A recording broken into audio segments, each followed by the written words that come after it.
Hello दोस्तों, आज हम लोग देखेंगे भाई लेक्चर नंबर 7 और problem number 2 based on constant pressure process. तो इस प्रॉब्लम में क्या दिया है, 2.5 metre cube of a gas at 8 bar ये प्रेशर दिया है। 2.5 मीटर क्यूब क्या दिया है भाई, वॉल्यूम दिया है, और 180 डिग्री सेल्सियस क्या दिया है, टेम्परेचर दिया है। तो गिवन डेटा में हम लिखेंगे इसे, गिवन डेटा इनिशियल वॉल्यूम है मेरे पास V1 equal to 2.5 metre cube, 8 bar दिया है, मतलब प्रेशर है 8 bar which is equal to 8 into 10 to the power 5 newton per metre square भाई, और 180 डिग्री सेल्सियस। तो 180 डिग्री सेल्सियस टेम्परेचर दिया है, इट इज 180 प्लस 273। तो 180 प्लस 273 कितना हो जाएगा अपना, 453 केल्विन, 453 केल्विन, राइट।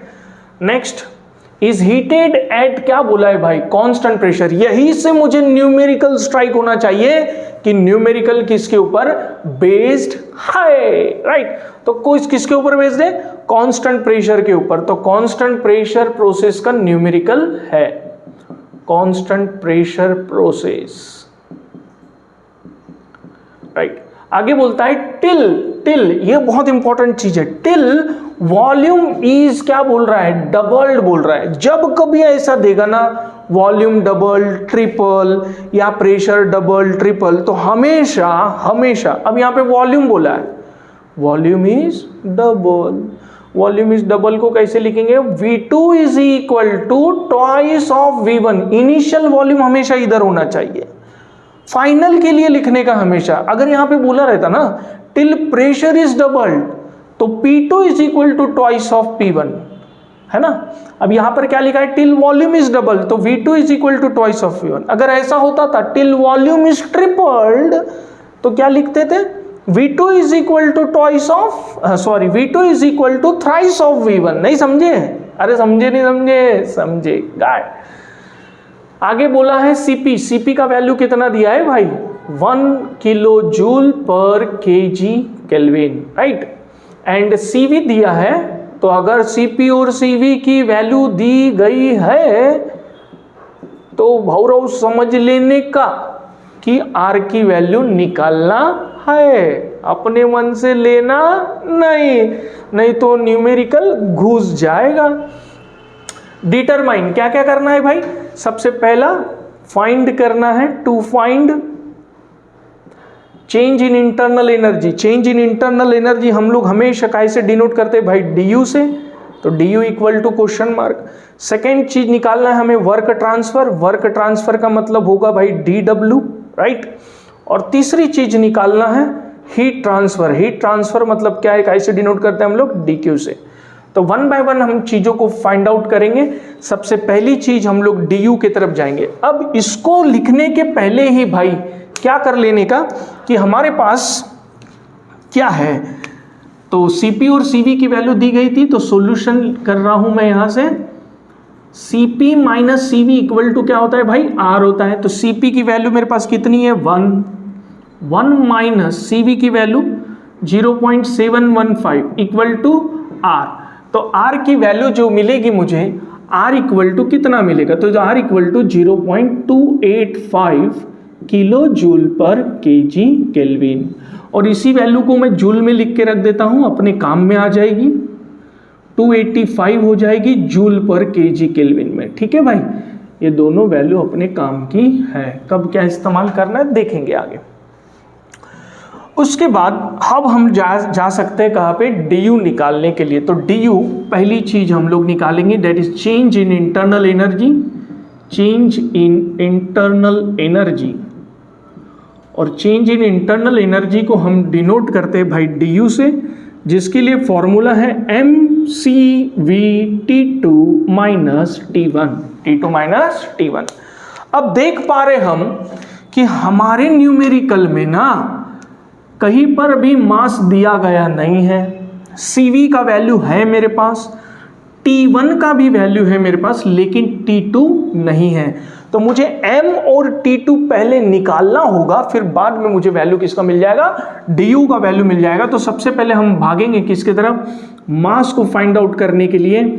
तो मास कैसे फाइंड आउट करते हैं, हम लोग पिछले कई लेक्चर से हम लोग देख रहे हैं, कई वीडियोस में हम लोगों ने इसके रिलेटेड बात की है। जिसको डाउट है तो वो प्रीवियस लेक्चर्स को फॉलो करके यहाँ पर आइएगा, ध्यान दीजिए। तो P1 V1 इक्वल टू क्या हम यूज करते हैं, MR T1, P1 V1 equal to MR T1।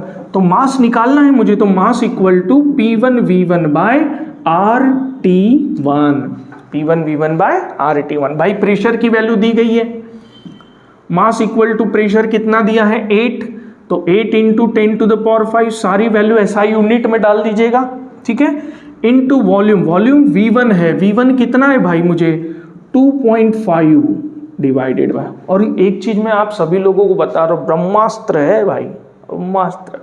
Volume अगर दिया है ना गिवन क्वेश्चन में, तो हमको मास निकालना ही है। मास कभी अपने मन से लेना नहीं है, मास की वैल्यू फाइंड आउट करने का बेटा। अगर आपको क्या दिया है, वॉल्यूम अगर दिया है, तो ये सबसे बड़ी चीज है। अब इस फॉर्मूले में R की वैल्यू कौन से यूनिट में डालना होगा, तो हमने कहा है, प्रीवियस लेक्चर में डिस्कस किया है कि R की वैल्यू यहां पर जूल में डालिए, तब जाके मास का यूनिट क्या आएगा आपका, kg आएगा। तो R का यूनिट मैं जूल में डालूंगा, तो जूल के लिए मेरे पास वैल्यू कौन सी है 285, तो 285 मल्टीप्लाई बाई T1, T1 मेरे पास कितना है 453। तो मास की वैल्यू हमें कितनी मिलेगी, तो मास का जो वैल्यू मिलेगा मुझे, वो मास का वैल्यू 15.49 kg मुझे मिल चुका है, ठीक है। तो कई दोस्तों को ये प्रॉब्लम होगा कि यहाँ पर मास का यूनिट kg कैसे आया और हम लोगों ने R की वैल्यू जूल ही क्यों लिया। तो मैं यहाँ पर समझा रहा हूँ, यहाँ पर ध्यान दीजिएगा सभी लोग। प्रेशर का यूनिट क्या है भाई, Newton per metre square, into volume का यूनिट क्या है, मीटर क्यूब, बाय R का यूनिट हम कह रहे हैं कि जूल में लेने का, तो जूल पर kg केल्विन हो जाएगा भाई, और टेम्परेचर T का में है केल्विन में, तो यहाँ से केल्विन क्या हो गया, कैंसल। यहाँ से मीटर स्क्वायर कैंसिल हुआ, 1 मीटर बच गया। तो यहाँ पर मैं थोड़ा सा इसको ऐसा कर देता हूँ, तो मास इज इक्वल टू, ऊपर में क्या बचा भाई, न्यूटन मीटर, तो न्यूटन मीटर बचा, और नीचे में क्या बचा, जूल पर kg बचा। तो इसको हम अभी सॉल्व कर लेंगे। कैसे सॉल्व करेंगे भाई, ऊपर की वैल्यू वैसे ही, नीचे की वैल्यू पलटी हो जाएगी, kg बाय क्या हो जाएगा, जूल। अब हम सब जानते हैं न्यूटन मीटर यानी क्या होता है भाई, जूल होता है, तो joule into kg by joule, तो जूल कैंसिल, क्या बचा भाई, kg। तो इस प्रकार से मास का यूनिट क्या आया, kg आ चुका है, राइट। टड़ंग आगे बढ़ेंगे नेक्स्ट की तरफ। मास निकल गया, अब क्या निकालेंगे, T2 निकालेंगे। अब T2 अगर निकालना है ना भाई, T2 अगर निकालना है, तो T2 निकालने के लिए, अब जब भी टेम्परेचर, प्रेशर, वॉल्यूम ये सब निकालना है ना भाई, तो क्या इस्तेमाल करना पड़ेगा, उस प्रोसेस का पीवीटी रिलेशन। उस प्रोसेस का पीवीटी रिलेशन कौन सी प्रोसेस है, कांस्टेंट प्रेशर प्रोसेस, उसका पीवीटी रिलेशन क्या है मेरे पास, क्या है भाई, V1 bye T1 equal to V2 bye T2, बराबर है सर। लेकिन वॉल्यूम तो V1 ही पता है हमें, नहीं, और एक चीज दी गई थी, till volume is double, that is V2 is equal to twice of V1। तो V1 की वैल्यू वैसे के वैसे रखते हैं, बाय क्या हो गया, T1 is equal to V2 के जगह क्या लिख सकता हूं मैं भाई, ट्वाइस ऑफ V1। तो ट्वाइस ऑफ V1 यहां पर लिख दीजिए, डिवाइडेड बाय क्या हो गया, T2। दोनों साइड से देखिए V1 क्या हो गया, कैंसल।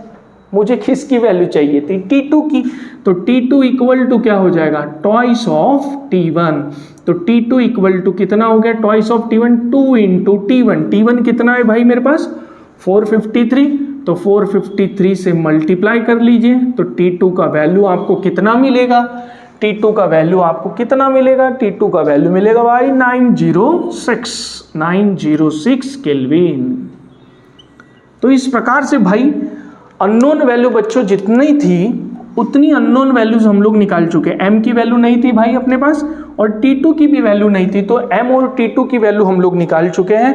तो अब हम किसकी वैल्यू निकालेंगे, तो du का वैल्यू हम निकाल सकते हैं।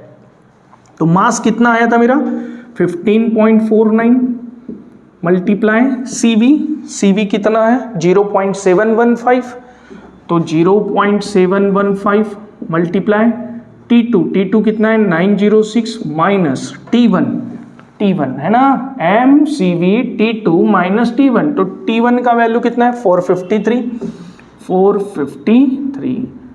तो आप जल्द से जल्द कैलकुलेट कीजिए मेरे दोस्तों, आपको वैल्यू तुरंत ही मिल जाएगी। तो वैल्यू मिली है 5017.13 किलो जूल, 5017.13 किलो जूल। तो इस प्रकार से हम लोग इंटरनल एनर्जी को क्या कर चुके हैं, कैलकुलेट कर चुके हैं।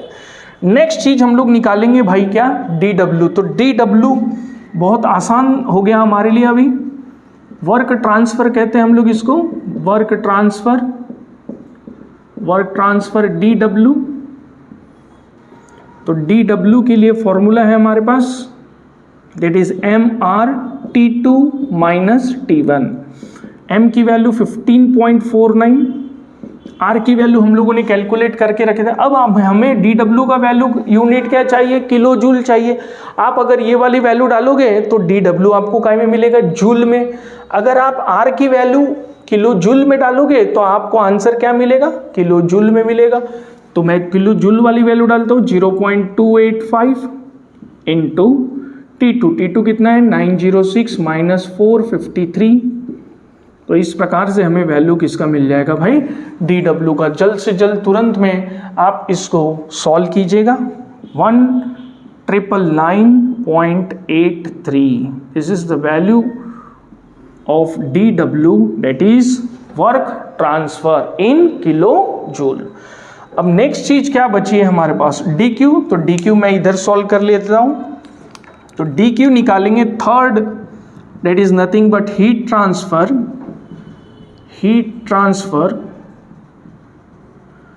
ट्रांसफर कैसे डिनोट करते हैं हम लोग, DQ से। तो DQ के लिए फॉर्मूला है हमारे पास हीट ट्रांसफर के लिए, that is MCP T2 minus T1। क्योंकि कांस्टेंट प्रेशर प्रोसेस है, तो कांस्टेंट प्रेशर प्रोसेस के लिए हीट ट्रांसफर जो होगी वो कांस्टेंट प्रेशर पे होगी, है ना, राइट।